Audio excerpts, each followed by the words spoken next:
Hey ho, pernahkah kalian merasa saat menonton film zodiak ada sesuatu yang salah dengan udaranya?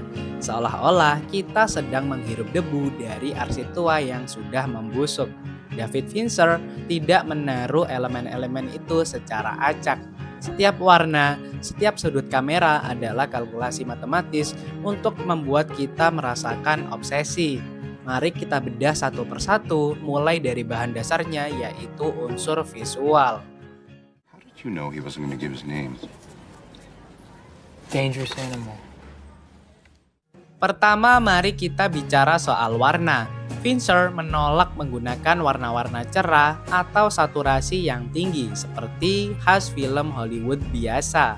Sebaliknya, ia menyelimuti layar dengan palet kuning tua, coklat tanah, dan hijau pudar.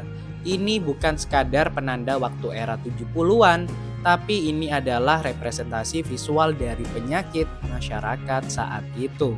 Warna-warna ini memberikan kesan kusam, sickly, dan penuh paranoia. Transisi antar dekade dalam film ini terasa mulus berkat konsistensi color grading ini, membuat kita merasa waktu berjalan sangat lambat dan melelahkan. Boys go around helping people in the night. When I'm done with them, they don't need much help. Selanjutnya adalah ruang. Perhatikan bagaimana Fincher memperlakukan ruang redaksi San Francisco Chronicle. Ruangan itu padat, penuh meja dan tumpukan kertas yang menggunung.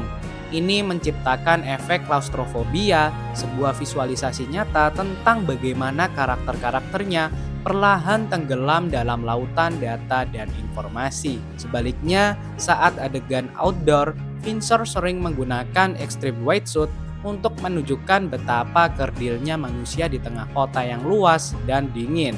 Kita menjadi sadar mencari satu pembunuh di sana ibarat mencari jarum di tumpukan jerami. I'm not the Zodiac. And if I was, I certainly wouldn't tell you. Yang ketiga dan yang paling teknis adalah tekstur. Ingat, ini adalah film yang direkam dengan kamera digital Thomson Viper. Namun, Fincher dan sinematografernya melakukan manipulasi pasca produksi untuk memberikan tekstur yang lebih kasar. Mereka ingin gambarnya terasa seperti kertas koran lama atau dokumen kepolisian yang berdebu. Tekstur ini memberikan dimensi taktil, seolah-olah kita bisa menyentuh dan mencium bau kertas tua itu langsung dari layar. Do you know that more people die in the East Bay commute every 3 months than that idiot ever killed? He offed a few citizens, he wrote a few letters, and he faded into footnote. Nah, setelah kita punya bahannya, bagaimana Fincher menyusunnya? Inilah prinsip visual yang bekerja mempermainkan psikologi kita. Poin pertama adalah keseimbangan. Fincher dikenal obsesif dengan komposisi yang simetris.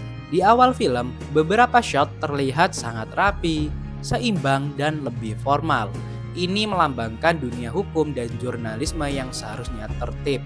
Namun, perhatikan baik-baik seiring karakter Robert Graysmith makin gila dengan obsesinya. Keseimbangan ini mulai goyah, komposisi menjadi tidak stabil, mencerminkan pikiran Graysmith yang mulai runtuh. Mr. Graysmith, I do the posters myself. It's my handwriting.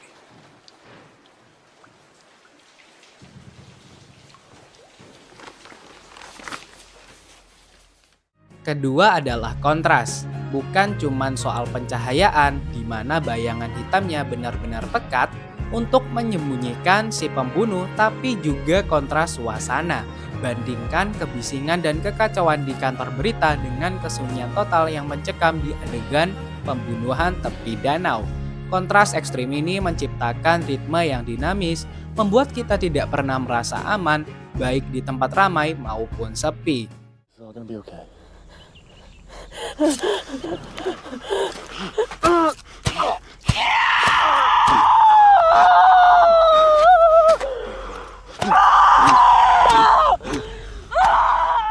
Terakhir dan yang paling krusial adalah penekanan atau empasis. Fincher sering menggunakan teknik deep focus, di mana objek di depan dan di latar belakang sama-sama tajam. Mengapa? Karena ia ingin memberikan penekanan pada detail yang lebih kecil. seperti sebuah jam tangan, surat sandi, atau tatapan mata. Semuanya menjadi pusat perhatian. Fincher memaksa mata kita untuk bekerja, memindai setiap sudut frame, mencari petunjuk, menjadikan kita penonton sebagai detektif yang sama frustasinya dengan karakter yang ada di film. Can I help you? No.